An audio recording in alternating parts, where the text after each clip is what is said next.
उत्साह, ऊर्जा और जोश किसी भी असंभव को संभव में बदल सकते हैं। इस लाइन को मैं जब भी रीड करता हूं तो हमेशा एक अलग तरीके की पॉजिटिव वाइब्स में फील करता हूं, एक अलग तरीके की एनर्जी में फील करता हूं और उम्मीद करता हूं कि आप सभी ने भी इस लाइन को रीड करने के बाद में एक अलग तरीके की जो आप में एनर्जी है उसको फील किया होगा। लास्ट के 15 डेज बचे हैं IBPS क्लर्क प्री के एग्जामिनेशन में और बहुत कम समय बचा है। वो एग्जामिनेशन जिसके लिए हम खुद को तैयार कर रहे थे पिछले कुछ समय से, अब वो हमारे सामने है। एडमिट कार्ड्स हमारे हाथ में आ चुके हैं। अब इन 15 डेज को बहुत अच्छे तरीके से यूज करना है, बहुत अच्छे तरीके से यूटिलाइज करना है। एक छोटा सा शेड्यूल मैं आप सभी के साथ में शेयर करने जा रहा हूं जिसको आपको अगले 15 दिन तक फॉलो करना है। डेफिनेटली आपको बेनिफिट मिलने वाला है। कंप्लीट वीडियो को जरूर देखिएगा, बहुत सी इंपॉर्टेंट चीजें जो कि आप सभी के साथ में डिस्कस भी करनी है। एग्जाम देने जा रहे हो तो किस तरीके से आप खुद को पॉजिटिव रखना जरूरी है उसके बारे में भी डिस्कस करेंगे। किस तरीके से आपकी जो एनर्जी है उसको यूज करना है, एक सही डायरेक्शन में आपकी एनर्जी को यूज करना जरूरी है, तभी आपको जो आपके रिजल्ट हैं वो पॉजिटिव मिल पाएंगे। तो सीधा चलते हैं आज के सेशन पे। स्टार्ट कर रहा हूं मैं मैथमेटिक्स से और मैथमेटिक्स के कुछ यहां पर मैंने टॉपिक्स लिखे हैं और उनके साथ में मैंने नंबर ऑफ क्वेश्चंस जो आपको अगले 15 दिन तक सॉल्व करने हैं वो भी मैंने लिखे हुए हैं। सिंप्लीफिकेशन से स्टार्ट करेंगे, बहुत इंपॉर्टेंट टॉपिक है सिंप्लीफिकेशन। डेली हम 20 क्वेश्चन बनाएंगे अगले 15 दिन तक।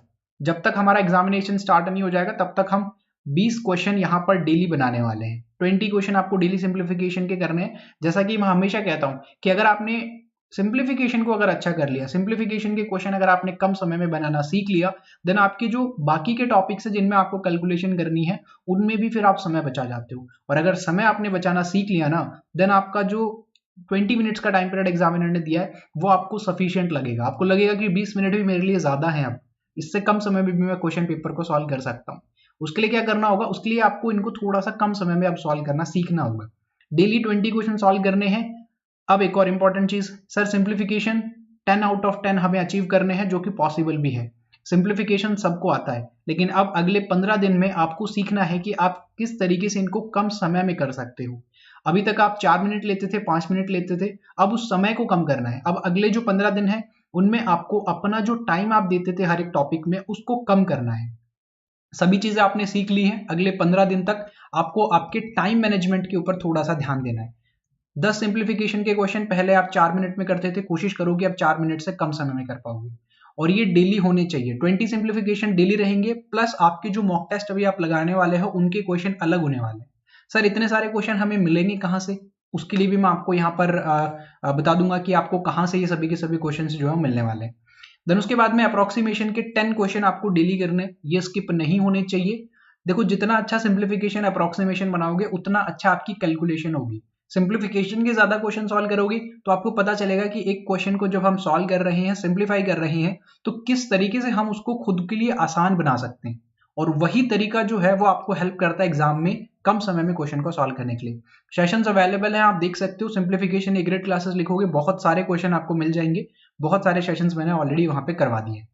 नंबर सीरीज के 10+10 कैसे, 10 क्वेश्चन आपको करने हैं मिसिंग नंबर सीरीज के, 10 क्वेश्चन आपको करने हैं रॉन्ग नंबर सीरीज के अगले 15 दिन तक। देखो मेहनत का काम है, आपको डेली इतना करना पड़ेगा, तब जाके आप जो ड्रीम जॉब है आपका उसको आप अचीव कर पाओगे। नहीं तो फिर सेम थिंग्स रहेंगे लाइक पिछले एग्जामिनेशन में जैसा कि आप सेम एग्जामिनेशन इस बार निकल जाएगा। तो कुछ चेंज नहीं हुआ ना हमारे लिए, क्योंकि हमने एफर्ट्स नहीं बढ़ाए कभी हमारे, कभी हम उस रास्ते पे नहीं गए कि हमें ज्यादा लाइक कंफर्ट जोन से बाहर जाने की कभी कोशिश ही नहीं की। तो अब के जो 15 दिन है आपके पास में, कोशिश करो कि आप यहाँ पर थोड़ी सी ज्यादा मेहनत करोगे। पिछले एग्जाम में जितना भी किया था उससे ज्यादा एफर्ट्स डालोगे, उससे ज्यादा आप मेहनत करके दिखाओगे।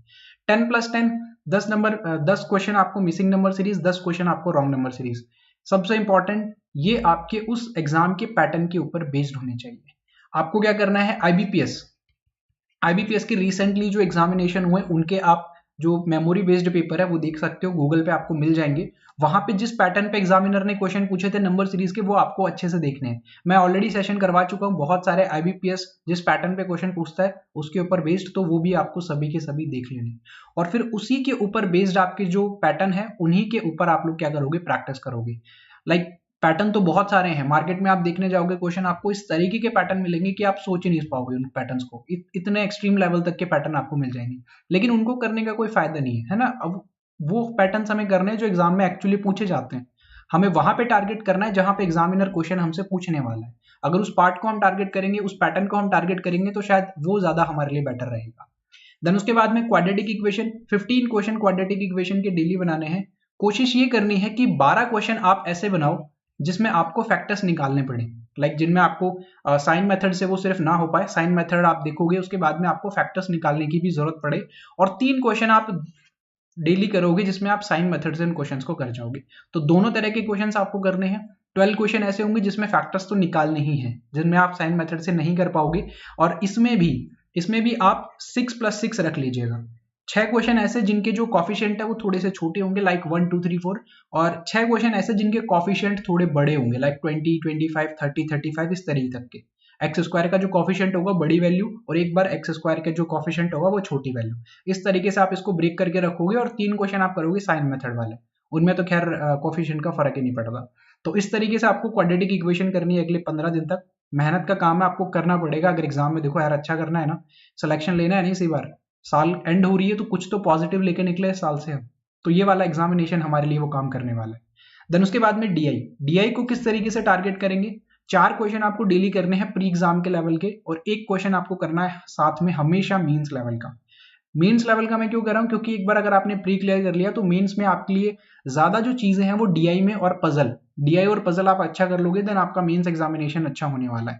तो इसलिए आपको डीआई का 1 क्वेश्चन हमेशा साथ में लेके चलना है। 4 क्वेश्चन आप करोगे प्री लेवल के, जिसमें सभी टाइप्स होंगे, टेबुलर डीआई होगा, बार ग्राफ होगा, पाई चार्ट होगा, इस तरह के जो आईबीपीएस क्वेश्चन पूछता है वो सभी के सभी आप उसमें करने वाले हो। ओके, उसके बाद में अरिथमेटिक वाला पार्ट थोड़ा सा इंपॉर्टेंट है, इसको ध्यान से समझिएगा। बचे हुए जो दिन हैं उनमें आप पहले उन सभी के सभी टॉपिक्स को टारगेट करोगे जो आपके ऑलरेडी अच्छे हैं, लाइक आपका परसेंटेज अच्छा है, आपका प्रॉफिट एंड लॉस अच्छा है, आपको पता है आपके सिंप्लीफिकेशन में आपके क्वेश्चन स्किप नहीं होते, तो आप पहले उन सभी के सभी टॉपिक्स को टारगेट करोगे।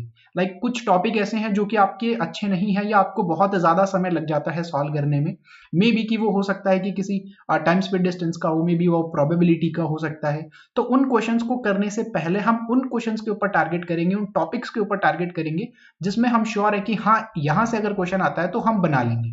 प्री एग्जाम में वैसे भी किसी भी टॉपिक से टफ क्वेश्चन नहीं आएगा, तो उस तरह सोचने की जरूरत नहीं है कि हम करके गए और वही हमारा बहुत ज्यादा हार्ड आ गया, हमसे नहीं बन पाया। तो ऐसा नहीं होता प्री एग्जाम में, क्योंकि जो क्वेश्चन का लेवल होता है वो बहुत ज्यादा नहीं होता है।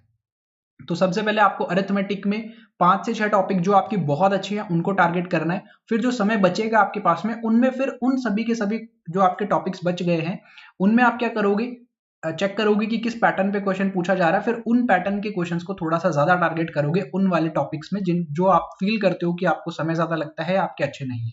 तो अरिथमेटिक में इस तरीके से रखना है, और हर एक टॉपिक के कम से कम 10 से 12 क्वेश्चन डेली आपको सॉल्व करने हैं। एग्जाम के लेवल के होने चाहिए, एग्जाम के पैटर्न के क्वेश्चंस होने चाहिए। इंपॉर्टेंट है, ये सारा का सारा काम आपको मैथमेटिक्स में करना है। सर इतना सारा कंटेंट मिलेगा कहाँ से? तो देखो एक चीज मैं आपको बता देता हूँ कि अगर आप गूगल पे सर्च करोगे सिंप्लीफिकेशन प्रैक्टिस क्वेश्चन, तो आपको इतने क्वेश्चन मिलेंगे ना कि आप 1 साल तक खत्म ही नहीं कर पाओगे उनको। नंबर सीरीज प्रैक्टिस क्वेश्चन, आप इतने सारे क्वेश्चन मिलेंगे, लाइक आप इतना कंटेंट अवेलेबल है गूगल पे, इंटरनेट पे, कि आप 1 साल तक खत्म ही नहीं कर सकते उस कंटेंट को। तो कंटेंट के लिए परेशान मत हुआ करो कि सर कंटेंट कहाँ से मिलेगा, आपको वहां पे मिल जाएगा। बस जिम्मेदारी आपकी क्या रहेगी, ध्यान आपको क्या रखना है कि आप एग्जाम के लेवल का और एग्जाम के पैटर्न के क्वेश्चन को सॉल्व करो। ओके, देन उसके बाद में रीजनिंग की बात करते हैं। तो रीजनिंग भी बहुत इंपॉर्टेंट है हमारे लिए। 35 क्वेश्चन करने हैं, समय को कम करते हुए चलना है। जैसा कि मैंने यहाँ पे बताया था कि फाइट अब टाइम की है। टॉपिक्स तो सबको आते हैं, लर्न तो सबने कर लिया टॉपिक, अब जो आपकी एक्चुअल फाइट है वो है समय की, कि कौन इसको थोड़ा जल्दी कर पाएगा, उस चीज की फाइट है आपके एग्जाम में। तो आपको सबसे पहले पजल और सेटिंग अरेंजमेंट का मैं बता देता हूँ, अगले 15 दिन का शेड्यूल क्या रहेगा। डे 1 में आपको क्या करना है, एक बॉक्स पजल करना है, एक डे बेस पजल करना है, और एक मंथ बेस पजल करना है। आप डे बेस और मंथ बेस में चेंज कर सकते हो, लाइक आज आपने किया बॉक्स पजल और उसके साथ में कर लिया मंथ बेस पजल। जब नेक्स्ट आपका डे आएगा तो उसमें आप करोगे floor and flat based puzzle, और एक करोगे डेजिग्नेशन बेस्ड। ये डेजिग्नेशन बेस्ड भी इंपॉर्टेंट है, ये पूछा जा रहा है। तो आपके पजल के टोटल 4 क्वेश्चन हो गए हैं, डे 1 की मैं बात कर रहा हूँ। सिटिंग अरेंजमेंट से आपने पहले दिन करना है सर्कल और रो बेस, तो 2 क्वेश्चन आपको यहां से मिल जाते हैं। तो टोटल आपके कितने क्वेश्चन हो जाते हैं, लगभग 6 क्वेश्चन मैंने आपको बता दिए। देखो पहले दिन आपको क्या करना है, सभी के सभी क्वेश्चंस, पहले बॉक्स और डे बेस पजल को आपने स्टार्ट किया, उसके साथ में आपने सिटिंग अरेंजमेंट के सर्कल और रो बेस किए। तो पहले दिन 4 क्वेश्चन ये बनाए, अगले दिन फिर से चेंज कर दो, अगले दिन आप बनाओ फ्लोर एंड फ्लैट बेस, उसके साथ में डेजिग्नेशन बेस्ड, और सिटिंग अरेंजमेंट में आप बनाओ अनसर्टेन नंबर ऑफ पीपल और स्क्वायर बेस्ड। अब मैंने सिर्फ ये कहा है कि सर्कल बेस्ड बनाओ, तो इसका मतलब ये नहीं है कि आप सर्कल का एक ही क्वेश्चन करोगे। आप सर्कल बेस्ड के जिस दिन कर रहे हो उस दिन 3 से 4 पैटर्न के क्वेश्चन करोगे। लाइक सर्कल में इन और आउट फेस सभी पैटर्न के क्वेश्चन करने वाले हैं। इन और आउट फेस भी करेंगे, उसके साथ में हम एक एक वेरिएबल को भी सॉल्व करेंगे। ओके, तो डे टू डे आप चेंज कर सकते हो इनको अल्टरनेटिव डेज पे, ताकि आप लोगों का इंटरेस्ट भी जो है ना वो इस टॉपिक में बना रहेगा। क्योंकि ये टॉपिक ऐसा है जिसमें बहुत ज्यादा आप लोग फील करते होगे कि एक बार रीड किया नहीं बन पा रहा है तो फ्रस्ट्रेशन हो जाती है, छोड़ो यार क्वेश्चन को। अगर इसको बहुत स्मार्टली, बहुत अच्छे तरीके से कंसंट्रेशन के साथ में इस टॉपिक को अगर डील करना है, इस टॉपिक के साथ में डील करना है, तो अल्टरनेटिव डेज पे आप क्या क्या करो, पैटर्न्स को चेंज करते रहा करो, इंटरेस्ट बना रहेगा आपका। देन उसके बाद में इनइक्वलिटी के 15 क्वेश्चन। देखो इनइक्वलिटी कोई भी ऐसा स्टूडेंट नहीं मिलेगा आपको जो ये कहेगा कि उसे इनइक्वलिटी नहीं आता है। इनइक्वलिटी सभी को आता है। इनइक्वलिटी के 5 क्वेश्चन आएंगे, लेकिन फाइट क्या है कि कौन इस इनइक्वलिटी के 5 क्वेश्चन को सबसे पहले सॉल्व कर लेगा, कौन इस 5 क्वेश्चन को 1 मिनट के अंदर सॉल्व कर रहा है। इस तरीके की आपकी फाइट जो है वहां पे देखने को मिलेगी। यानी कि अल्टीमेटली मैं ये कह सकता हूं कि आपके जो अगले 15 दिन है उसमें आपको रिवीजन तो करना ही है सभी टॉपिक्स का, प्लस उसके साथ में अब आपको अपना जो टाइम है उसको भी बेहतर करना होगा। क्योंकि टॉपिक्स क्लियर हो गए हैं, क्वेश्चंस आप बना ले रहे हो, लेकिन अगर समय में नहीं बना पा रहे हो, ज्यादा समय ले रहे हो, तो फिर कोई फायदा नहीं हो पाएगा उस चीज का। तो अगले 15 दिन इस चीज के ऊपर आपको थोड़ा सा काम करना है। सिलॉग्स के 10 क्वेश्चन करने हैं, ध्यान से सुनना सिलॉग्स के बारे में। 10 क्वेश्चन करने हैं और इनको आप ब्रेक करो 4, 3 और 3 में। 4 क्वेश्चन करोगे पॉसिबिलिटी वाले, 3 क्वेश्चन करोगे ओनली वाले, और उसके बाद में 3 क्वेश्चन करोगे अ फ्यू, द फ्यू वाले।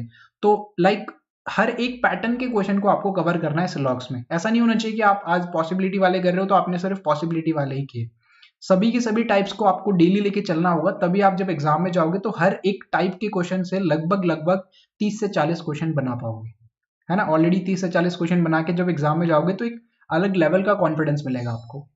उसके बाद में कोडिंग एंड डिकोडिंग के 2 सेट आपको करने हैं, और कोडिंग एंड डिकोडिंग के चाइनीज कोडिंग डिकोडिंग के आपको डेली करने हैं, क्योंकि एग्जाम में आपको चाइनीज कोडिंग डिकोडिंग ही देखने को मिलने वाला है। अदरवाइज कोडिंग डिकोडिंग अब आना बंद हो गया है, अगर आएगा तो चाइनीज कोडिंग डिकोडिंग आएगा, और 5 क्वेश्चन आपको मिलेंगे एक सेट में।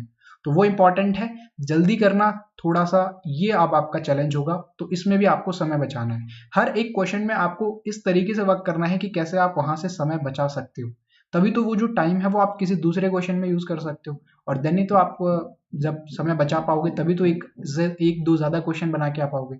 नहीं तो वही रहेगा कि टाइम कम था इसलिए हम 30 क्वेश्चन बना पाए, नहीं तो 32 33 हम लोग बना देते। तो वो वाला इशू जो है वो इस बार आप लोग प्लीज फेस मत करना। टाइम का जो आपका इशू रहता है उसको आप इन 15 दिन में बहुत अच्छे तरीके से कवर करना। सभी के सभी टाइप्स की सीरीज भी करनी है, सभी के सभी टाइप्स की सीरीज करनी है, जिसमें आपके 3 लेटर सीरीज आ गई, 3 डिजिट सीरीज आ गई, मिक्स्ड सीरीज आ गई। तीनों के एक एक सेट आपके डेली करने हैं आपको। क्लर्क लेवल का पेपर है, उम्मीद करता हूं कि एक क्वेश्चन एक सेट आपको जरूर मिलेगा इसमें। डायरेक्शन और ब्लड रिलेशन के एक एक सेट आपको करने हैं हमेशा। हालांकि 2 से 3 क्वेश्चन ही आते हैं, बट ये बहुत इंपॉर्टेंट होते हैं, और प्री एग्जाम में ये भी अगर क्वेश्चन आपने अच्छे से कर लिए ना, देन फिर कुछ बचता ही नहीं है रीजनिंग में हमारे पास में जिसको हम छोड़ने वाले हैं। Blood relation direction pre exam का बहुत परेशान नहीं करता है, आप सभी ने देख लिया होगा क्वेश्चंस, आप सभी ने प्रैक्टिस भी कर ली होगी अभी तक। मेरे जो सेशंस है डायरेक्शन और ब्लड रिलेशन पे वो भी आने वाले हैं, तो उसमें हम लोग और ज्यादा डाउट्स जो है वो क्लियर कर लेंगे, तो इसके लिए भी आप बिल्कुल परेशान नहीं रहोगे। तो ये कंप्लीट आपका जो रीजनिंग का शेड्यूल है वो रहने वाला है, इसको आप अगले 15 दिन तक डेली फॉलो करोगे। अब बात कर लेते हैं मॉक टेस्ट की, कि सर मॉक टेस्ट भी लगाने हैं, उनको किस तरीके से लगाना है। तो देखो मॉक टेस्ट आप जब लगा रहे हो तो मॉक टेस्ट का जो सबसे इंपॉर्टेंट पार्ट है वो है मॉक टेस्ट का एनालाइज करना। आप डेली 2 मॉक टेस्ट लगाते हो, 3 मॉक टेस्ट लगाते हो, जितने भी आप मॉक टेस्ट लगा रहे हो, मेक श्योर करो कि आपने एक ही भी मॉक टेस्ट लगाया है ना तो उसका अच्छे से एनालाइज हो। अगर आपने 2 मॉक टेस्ट लगाए हैं तो उनका अच्छे से एनालाइज हो। वो एनालाइज इस तरीके का होना चाहिए कि आपको सभी चीजें क्लियर हो जाएं कि हाँ इस पार्ट में, इस पर्टिकुलर टॉपिक में मैंने यहाँ पे ये गलती की है और नेक्स्ट टाइम पे मैं ये गलती नहीं करने वाला हूँ। उसको कहते हैं एक अच्छा एनालाइज करना। तो वो अगर एनालाइज आप एक मॉक टेस्ट करके और एक ही मॉक टेस्ट लगा के फिर बेहतर कर पा रहे हो तो एक मॉक टेस्ट आपके लिए काफी है। 2 मॉक टेस्ट लगा के आप एनालाइज अच्छे से कर पा रहे हो तो 2 मॉक टेस्ट आपके लिए डेली काफी है।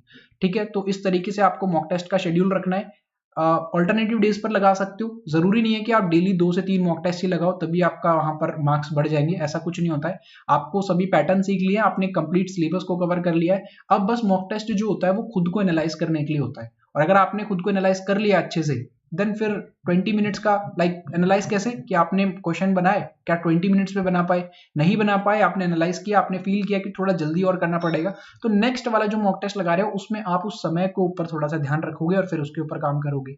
तो एग्जाम में जाने से पहले इसलिए मैं बोलता हूँ कि 8 से 10 मॉक टेस्ट काफी होते हैं और इनमें ही जो एनालाइज होता है ना वो परफेक्टली हो जाता है। बाकी आपकी मर्जी, आप 2 मॉक टेस्ट लगाना चाहते हो तो आप 2 भी लगा सकते हो, वो भी आपको बेनिफिट करने वाला है। तो ये ओवरऑल नेक्स्ट 15 डेज का टारगेट होने वाला है। हमेशा ये दिमाग में रखना कि इस एग्जाम के लिए आप तैयार कर रहे थे खुद को और एग्जाम 15 दिन के बाद में होने वाला है, तो इसमें आप अपना 100% दोगे, अपनी बेस्ट परफॉर्मेंस देके आने वाले। ओके, सो फिलहाल के लिए सिर्फ इतना ही। मेरे एंड से आप सभी को बेस्ट ऑफ लक। मिलते हैं, अभी तो बहुत सारे सेशंस होने बाकी हैं हमारे एग्जाम के लिए, लाइव मॉक टेस्ट भी चलते हैं तो आप उनको भी ज्वाइन कर सकते हो। तो फिलहाल के लिए सिर्फ इतना ही, मिलते हैं नेक्स्ट वाले सेशन पे। Thank you.